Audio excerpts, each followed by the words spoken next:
Guys, welcome back to our YouTube channel Allrounder Education. आज की video में हम स्टार्ट करते हैं functional analysis third semester MSc mathematics की थ्योरम नंबर जो भी है देख लेते हैं। Let M be a close linear subspace. जो एम है वो हमारे पास कोई भी क्लोज लीनियर सबस्पेस है किसी भी बिनाक स्पेस एन का। If norm of x plus M, अगर जो नॉर्म है एक्स प्लस एम का वो is equal to infimum of norm of x plus M, जहाँ पे जो ये एम है ये कैपिटल एम से बिलोंग करता है। ये इक्वेशन नंबर फर्स्ट कंसीडर कर ली मैंने। तो हमें शो करना है कि जो क्वोशंट स्पेस होगा एन ओवर एम के वो कोई भी एक बिनाक स्पेस होगा। तो यहाँ पे आप देख सकते हो क्वोशंट स्पेस वाली जो डेफिनेशन है वो यूज़ हुई है। ये जो थ्योरम है ये काफ़ी इम्पोर्टेंट है, इसको ध्यान से करना। और डेफिनेशंस के लिए आप फर्स्ट वीडियो देख लेना और प्लेलिस्ट को विजिट कर लेना जो मैंने डिस्क्रिप्शन में दे रखी है। तो इसका प्रूफ देख लेते हैं। First of all we prove that equation first is a norm on N over M. तो सबसे पहले हमें क्या करना है, प्रूव करेंगे कि जो इक्वेशन नंबर फर्स्ट है ये वाली, ये नॉर्म है एन ओवर एम के ऊपर, यानी कि क्वोशंट स्पेस के ऊपर। तो फर्स्ट कंडीशन हमारे पास इसके लिए क्या आती है, फर्स्ट चीज़ हम जो शो दिखाने वाले हैं कि क्या चीज़ है इसमें। Since norm of x plus M is a non negative real number, जो नॉर्म है एक्स प्लस एम का वो हमेशा एक नॉन नेगेटिव रियल नंबर रहेगा। And since the set of non negative real number is bounded below by zero, तो हमें पता है जो सेट है नॉन नेगेटिव रियल नंबर्स का वो बाउंडेड बिलो होता है बाय ज़ीरो से। यहाँ पे जो x है उसकी वैल्यू और m की वैल्यू दोनों n से बिलोंग कर रहे हैं, और जो n है यहाँ पे हमारे पास वो कोई भी एक नॉन लीनियर स्पेस है। Hence infimum of norm of x plus M, m belongs to capital M, ये एग्जिस्ट कर जाएगा। So it is non negative, तो ये नॉन नेगेटिव हो जाएगा। नॉन नेगेटिव हो जाएगा तो इसकी जो वैल्यू है वो greater than equal to zero हो जाएगी। ठीक है, अब नेक्स्ट आता है हमारे पास नाउ वी शो दैट, ये हम सारी प्रॉपर्टी नॉन लीनियर स्पेस की प्रूव करा रहे हैं। सेकंड में हमें शो करना है norm of x plus M is equal to zero होना चाहिए इफ़ एंड ओनली इफ़ जो एक्स प्लस एम है उसकी वैल्यू आती है कैपिटल एम के ऊपर और zero element of N over M. Let कर लिया मैंने, जो x प्लस एम है उसकी वैल्यू m के इक्वल है, जहाँ पे जो हमारे पास ये x है ये कैपिटल M से ही बिलोंग करता है। Norm of x plus M जो है इसकी वैल्यू किसके इक्वल है, infimum of norm of x plus M. यहाँ पे m की वैल्यू कैपिटल M से बिलोंग करती है, और इसको हम किस तरीके से लिख सकते हैं, infimum of norm of y such that y belongs to m। यहाँ पे जो x और m है ये दोनों m से बिलोंग करते हैं, कैपिटल M से। अगर ये दोनों m से बिलोंग करते हैं तो इन्हीं की जगह तो मैंने y लिखा है, इसका मतलब नॉर्म ऑफ जो y है यानी कि y भी m से ही बिलोंग करेगा। ये क्या इंप्लाई करता है कि जो norm of x plus M है उसकी वैल्यू आ जाएगी जीरो के equal.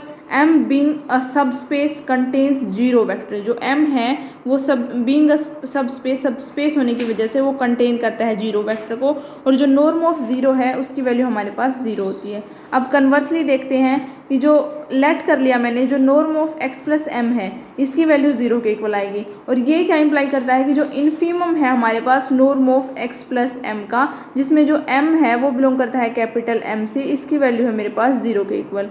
If there exist a set, कोई भी ऐसा सेट एग्जिस्ट करता है विच इज़ बाउंडेड बिलो, जो बाउंडेड बिलो है, then there exist a sequence, तो कोई भी एक सीक्वेंस एग्जिस्ट करेगी in the set which will converge to the infimum of the set, जो कन्वर्ज करेगी जो इन्फीमम है सेट का उसके ऊपर।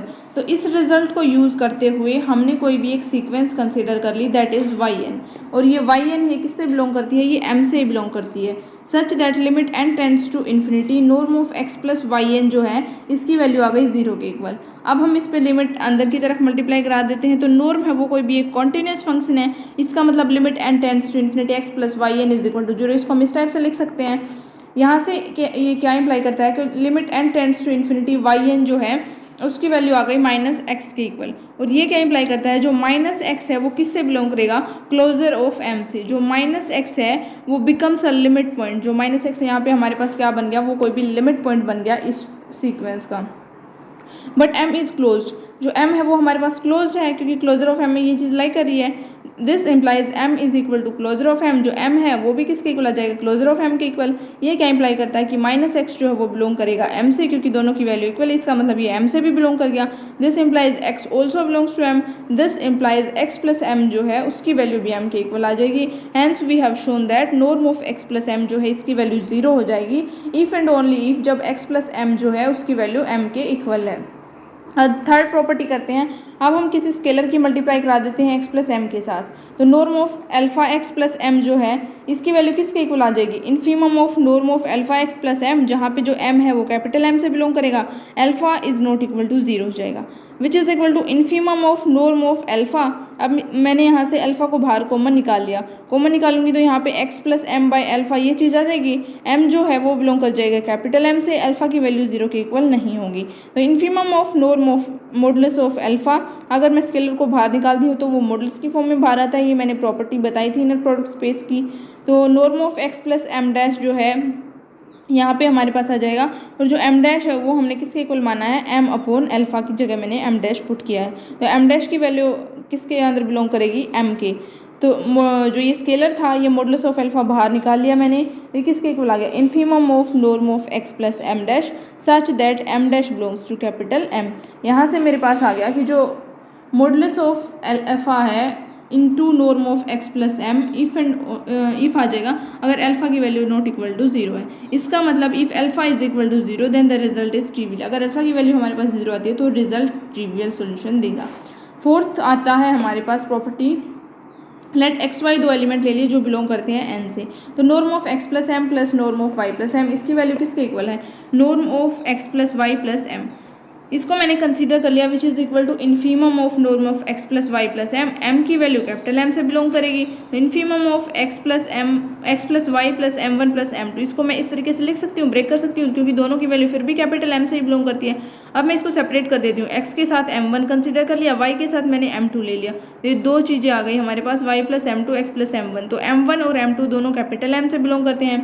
It is less than equal to infimum of norm of x plus M one की value capital M से belong करती है, plus infimum of norm of Y plus M two की वैल्यू हमारे पास कैपिटल एम से बिलोंग करती है। तो ये क्या इंप्लाई करता है हमारे पास कि जो नॉर्म है एक्स प्लस एम का प्लस वाई प्लस एम का, it is less than equal to norm of x plus M plus norm of Y plus M. यहाँ से हमारे पास क्या आ गया कि जो n ओवर m है वो कोई भी एक नॉन लीनियर स्पेस है। Finally we assume that n is complete. अब हम क्या करेंगे, हमने अज्यूम कर लिया कि जो n है वो कम्प्लीट है। अब हमें शो करना है कि n ओवर m जो है वो हमारे पास कम्प्लीट है, क्योंकि नॉन लीनियर की सारी प्रॉपर्टी सेटिस्फाई होगी, तो ना प्रूव करना है तो नॉन लीनियर प्लस कम्प्लीट होना चाहिए। तो अब कम्प्लीटनेस चेक करते हैं कि ये कम्प्लीट है भी या नहीं। Then it is sufficient to show that the sequence of n over m as a convergent subsequence. इसके अगर हम कंप्लीट प्रूव करना चाहते हैं तो ये सफिशिएंट है ये प्रूव करने, अगर हम ये प्रूव कर देते हैं कि जो n ओवर m है इसके पास कोई भी एक कन्वर्जेंट सब सीक्वेंस एग्जिस्ट करेगी। अब कॉची सीक्वेंस इज कन्वर्जेंट, जो कॉची सीक्वेंस है वो कन्वर्जेंट होगी if and only if it has a convergent सब सीक्वेंस, अगर इसके पास एक कन्वर्जेंट सब सीक्वेंस एग्जिस्ट करती है। It is possible to find a subsequence, it is ये पॉसिबल है अगर हम फाइंड करते हैं कोई भी subsequence x N plus M of the original Cauchy sequence, ठीक है, such that norm of x one plus M minus x two plus M is less than 1/2 आ जाएगा। Norm of x two plus M minus x three plus M ये less than आ जाएगा 1/2 का square. और general form में हम इसको क्या लिख सकते हैं, norm of X N plus M minus X N plus one plus M, इसकी वैल्यू आ जाएगी हमारे पास less than 1/2 raise to power n, मतलब 1 2 3 इस टाइप से हम मैंने n प्लस 1th टर्म तक मैंने कंसीडर कर लिया, तो इसकी वैल्यू यहाँ तक पहुँच जाएगी। अब हम क्या प्रूव करेंगे, we prove that this sequence is convergent, कि जो इस सीक्वेंस हमने कंसीडर किया है ये कन्वर्जेंट होगी n ओवर m के अंदर। We begin by choosing any vector, हम इसको शुरू करते हैं by choosing any vector y1 in x1 plus m के अंदर, और इसी तरीके से जो y2 है वो मैंने सेलेक्ट किया है x2 plus m such that norm of y1 minus y2 है, इसकी वैल्यू आ जाएगी लेस देन 1/2 से। Now we next select a vector, अभी जैसे मैंने y1 सेलेक्ट किया इसी तरीके से y3 अगर मैं कोई भी सिलेक्ट करती हूँ तो वो किससे सेलेक्ट किया जाएगा, x3 प्लस m से।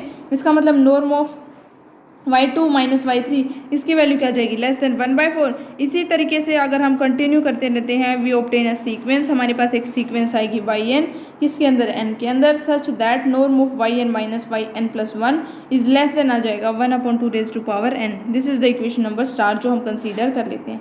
अब मैंने लेट कर लिया m की वैल्यू लेस देन n है, then norm of yn minus अगर ym निकालते हैं तो मैंने वैल्यूज पुट कर दी, that is ym minus ym plus 1 plus ym plus 1 minus ym plus 2 up to so ऐसे ये माइनस कर दिया, ये प्लस कर दिया, माइनस कर दिया, प्लस कर दिया, इस टाइप से कुछ टर्म्स ऐड कर दी। दैट इज इस अगर जो टर्म माइनस कर रहे हैं प्लस कर रहे हैं तो कोई इफेक्ट नहीं पड़ना इसके ऊपर, यहाँ से आ जाएगा Y N minus one minus Y N, इसका norm which is less than equal to आ जाएगा। अब मैं सेपरेट कर लेती हूँ इनको, norm of Y M minus Y M plus one, इसका अलग से ले लिया, इसका अलग से, फिर इसका अलग से, यही किया है बस। अब इनकी वैल्यूज़ पुट कर देते हैं। वैल्यूज़ तो हमने निकाली हुई है ना, it is less than equal to 1/2 raise to power m plus 1/2 raise to power m plus 1 plus up to सोन 1/2 raise to power n minus 1 by equation number star. हमारे पास ये आ गया। इसकी वैल्यू लेस देन आ जाएगी 1/2 raise to power m up to infinity तक जाएगी। अब इसमें ज्योमेट्रिक वाला फार्मूला लगाते हैं, तो सम ऑफ जीपी का फार्मूला मैंने लास्ट वीडियो में बोला था आपको कि आप मुझे बताना, आप लोगों ने तो अभी तक कमेंट करके बताया नहीं है, लेकिन मैं बता देती हूँ। सम ऑफ जीपी जो उसका फार्मूला होता है a/1 माइनस एक्स, ठीक है। तो ये फार्मूला मैंने इधर लगाया है।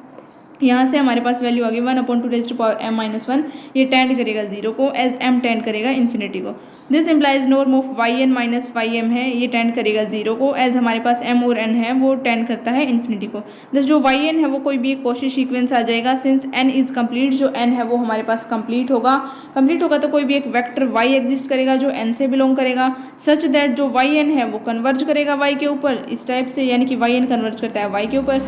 Finally, we have to prove that norm of xn plus m minus y plus m is equal to आ जाएगा norm of X N minus Y, मतलब x, ये जो दोनों चीज़ हैं इनको हम इकट्ठा ले लेते हैं। अब m प्लस एम को 2m नहीं लिखा जाता है, ना इसको कैंसिल किया जाता है, इसको हम m लिखेंगे एज इट इज़। तो infimum of norm of X N minus Y plus M, जो ये m है ये कैपिटल M से बिलोंग करेगा, it is less than equal to आ जाएगा norm of X N minus Y plus M for all m की value capital M से बिलोंग करती है। इसकी वैल्यू किसके इक्वल आ जाएगी, norm of X N plus M minus Y for all m belongs to capital M which is equal to norm of X N plus M minus Y. तो norm of Y N minus Y, जो ये value होती है ये हमारे पास किसकी value होती है, वाई एन की। तो वाई एन जो है वो बिलोंग करता है एक्स एन प्लस एम से, एम जो है वो बिलोंग करता है कैपिटल एम से। इसका मतलब जो वाई एन सीक्वेंस है वो कन्वर्ज कर गई वाई के ऊपर, hence the sequence x N plus M है वो कन्वर्ज कर जाएगी वाई प्लस एम के अंदर। ये क्या इंप्लाई करेगा कि जो एन ओवर एम है वो हमारे पास कंप्लीट है, since every Cauchy sequence is convergent in it, और हर एक कॉची सीक्वेंस है वो कन्वर्जेंट होगी इसके अंदर। इसका मतलब जो एन ओवर एम है वो कोई भी एक ब्लैंक स्पेस हो गया, ठीक है। हमने ये प्रूव कर दिया है और वीडियो थोड़ी लंबी हो गई है, तो नेक्स्ट वीडियो में मिलते हैं। आज के लिए इतना ही, थैंक यू।